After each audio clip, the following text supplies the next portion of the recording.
Hi guys, today I'm going to share with you a bunch of student hacks for moving away, saving money, cooking and to studying and everything you could possibly think of for student hacks.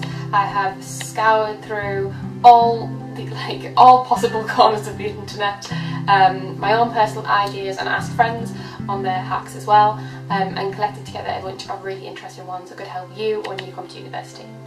When it comes to studying, it's really important that you take advantage of the student library. Here at Northumbria we have a fantastic library which is packed full of computers, interesting study spaces from collaborative study, independent study, and we have HP computers, we have Mac computers, we have a library shop, we have absolutely everything you could possibly think of in our library, and a lot of universities have these things to offer, and it's brilliant that you can take advantage of these things. After all, this is what you're paying for. You should definitely use these resources.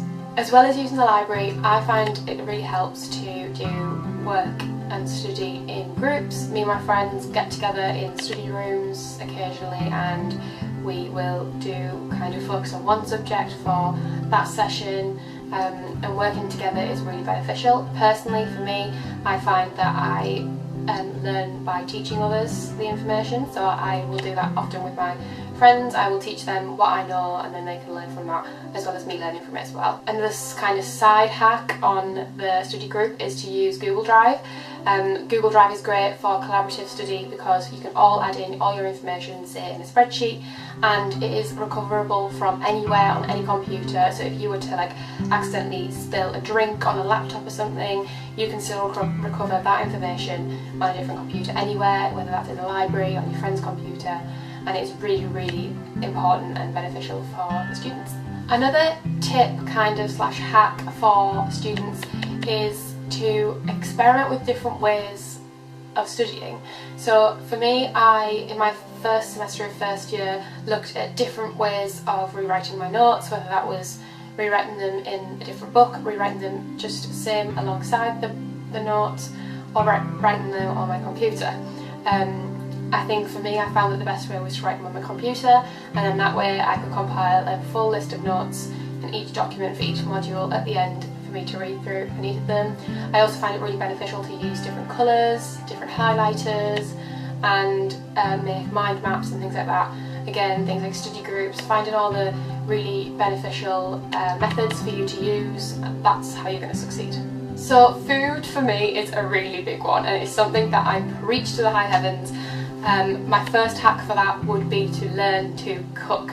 It is easy once you get into it, and it still really grinds my gears when people can't cook, because it is so beneficial for you. It stops you from spending money on meals out, it gets extra nutrients, and it's just a great skill to have. Even if you start by watching YouTube videos or asking your mum and dad or your guardian just to help you with some of their recipes, it's such a good quality to have, and I really recommend that you learn to do this before you join uni.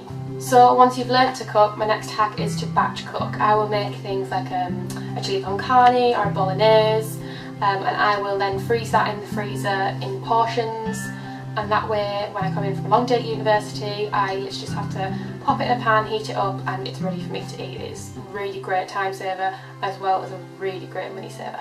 My next one is my very trusty meal plan. I am such a meal planner. I'm a very organised person, so meal planning for me is a big part of my weekend. Every Sunday I'll go through and look at all the meals that I'm going to be eating through the week.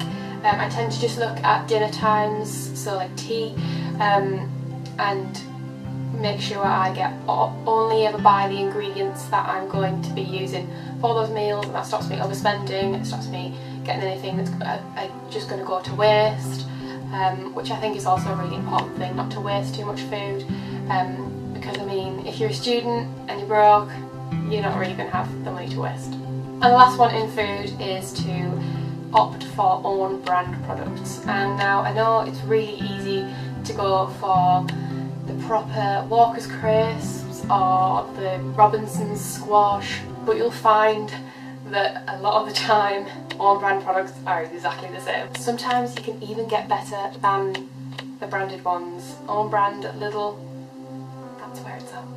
In terms of saving money when you're a student, I have a few tips on a few things to get on board with. The first one would be to use loyalty cards and student discounts. Loyalty cards such as Morrison's More, Nectar cards, Tesco Club Card points, things like Nando's, TK Maxx, The Body Shop. Like, all these loyalty cards are really beneficial because you get rewarded for spending in these places. So if you are the kind of person that loves going out to Nando's with your friends, you will definitely benefit from a Nando's card, because you'll end up getting free food out of it, which is like, why would you say that? In terms of student discounts, there are things such as Totem, Student Beans, Uni Days, which is my favourite one. With Uni Days, they have so many different discounts on there. My favourite ones have got to be like ASOS and Boohoo, and also there is actually an Apple discount on there. So if you're thinking of purchasing any Apple equipment for university, definitely get yourself on Uni Days because you can get some really good discounts on there. Another one that is kind of related to student discounts and things like that is the student RAILCARD. Personally speaking, as a Santander Bank user, I got a free 1625 RAILCARD, which not only means I get to go home at a cheaper rate, I think it's 30% cheaper, it also means I can visit friends and I get to go on cheeky little holidays with my RAILCARD. A great one that I have found for not just saving money but acquiring money at university has been working with the uni. So a lot of unis provide jobs such as student reps, working in the student union and all sorts of different things, and these are a great way to make money and still have fun. So if you're finding that the area that you're at uni in isn't providing the kind of job opportunities that you would like, then make sure to head over to uni and see what they have to offer, because at the end of the day they're great jobs and they're supportive jobs that are designed to work around you. So it really is something that I just wouldn't say no to. When you move into halls, there have to be a few hacks for what you can do to make sure you're living your best time there. One of my friends actually said that her best hack would be to put treats in your room, because as much as you can trust your flatmates, I mean, I just can't resist when I see a digestive biscuit. I just don't know if I could resist that in the cupboard, even if it wasn't mine. Just love digestive biscuits. Another one for moving into halls at university would be to not buy everything all at once. I was the kind of girl with a Pinterest board filled with loads of ideas of what I wanted in my room, but really when you get there you might find that there's already things there that you can use, or that just your budget might have changed slightly, and even just things might not fit in the room that you've been given. So for instance, you might have a different colour wall that you expected, so you might want to change your kind of colour scheme around, but all in all it will end up being really great. Just make sure to take things nice and slowly and just to kind of go with the flow. Another one that my friend suggested for moving away from home, which I think is a really good one, is to take plenty of photos with you from home. So this is things like photos of you and your friends or photos of you and your family, just to make it feel even more homely. On top of that, I also think that taking things from home, maybe like soft furnishings, is a really good idea. So I'm not sure if you can see, but behind me is a bedding that I used to have at home.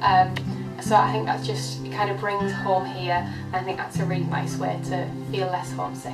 I think all in all, my best hack for university is to just say yes to every opportunity that you get.